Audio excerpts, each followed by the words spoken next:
हमें अपने लक्ष्य तक पहुंचने के लिए सही दिशा में चलना कितना आवश्यक होता है, इस छोटी सी कहानी से समझते हैं। एक बार किसी गांव के बस स्टेशन पर बस रुकी और बस में से एक सिपाही उतरा। सिपाही अपने साथ बड़ा सा बैग और बिस्तर लिए था। वह सीधे टैक्सी वाले के पास गया। टैक्सी वाले से बोला कि क्या आप मुझे मेरे कैंप तक छोड़ दोगे? तो टैक्सी वाले ने कहा कि हाँ छोड़ दूंगा, मगर आपके कैंप तक जाने के 200 रुपये किराया है, तो मैं आपसे 200 रुपये लूँगा। तो सिपाही कहता है कि नहीं, मेरे कैंप तक जाने का किराया 200 रुपये नहीं है, 200 रुपये से कम है, मैं आपको 200 रुपये से कम दूंगा, तो क्या आप चलोगे?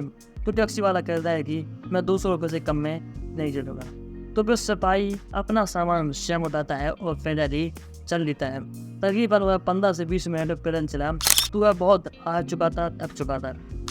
उसने अपने आसपास साधन को देखा तो वहाँ उसे कोई भी साधन नजर नहीं आया। थोड़ी देर बाद वही टैक्सी वाला उसकी तरफ आता हुआ दिखाई दिया।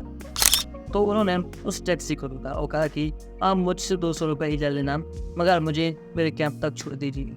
अब टैक्सी वाला कहता है कि अब आपको 400 रुपये लगेंगे। तो सिपाही ने कहा कि क्या आप मेरी मजबूरी का फ़ायदा उठा रहे हो? मैं बहुत हार चुका हूँ, थक चुका हूँ, तो क्या आप मुझे ब्लैकमेल कर रहे हो, इसलिए क्या आप मुझसे ज़्यादा रुपये ले रहे हो?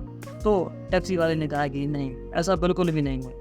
दरअसल बात यह है कि अब आपको अपने कैंप तक जाने के लिए उसी बस स्टेशन से गुजरना होगा जिस बस स्टेशन से आप अभी चली हो।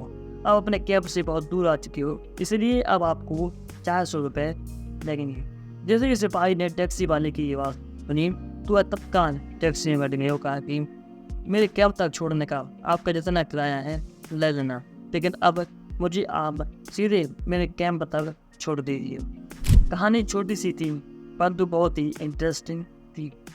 इस छोटी सी कहानी से हमें ये जानने को मिलता है कि हम चाहे कितनी भी अच्छी तैयारी करके क्यों ना चले हो, अगर हमें अपने लक्ष्य तक पहुंचना है ना, तो सही दिशा में ही कार्य करना होगा, सही दिशा में ही आगे बढ़ना होगा, तभी हम जल्दी और शीघ्र अपनी मंजिल तक पहुंच सकते हैं।